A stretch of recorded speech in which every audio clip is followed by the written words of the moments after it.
Magandang araw sa inyong lahat. Ang aking tatalakayin ngayon ay tungkol sa liberal na pamumuno. Ano ang liberal na pamumuno? Ang liberal na pamumuno ay isang uri ng pamumuno na nagbibigay ng malawak na kalayaan at karapatan sa mga individual.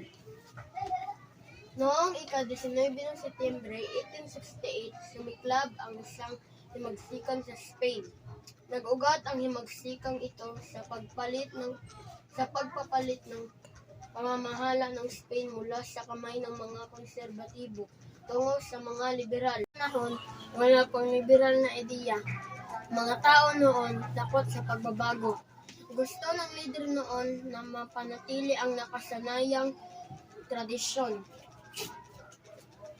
Sa panahong ito, ipinadala bilang bagong gobernador general sa Pilipinas si Carlos Maria de la Torre.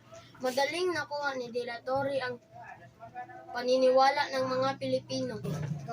Nakilala siya sa kanyang liberal na pamamahala sa Pilipinas. Nakinig siya sa mga suliranin sa mga mamamayan at nakihalubilo sa mga tao, Espanyol man o Pilipino. Nabawal niya ang paghahagupit bilang parusa. Minakasan ang pag-eespiya sa mga pahayagan at hinikayat ang malayang pamamahayag.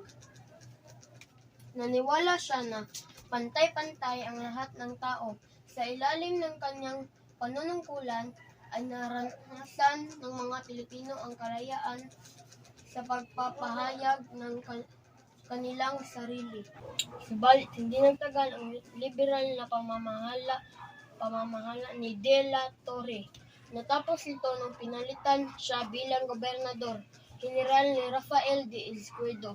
Matapos ang 2 taong panunungkulan, si Izquierdo ang kinilala bilang isa sa pinakamalulupit na namuno sa Pilipinas. Sa panahong ito, lalong sumidi ang pagnanais ng mga Pilipino para sa pagbabago at kasarinlan.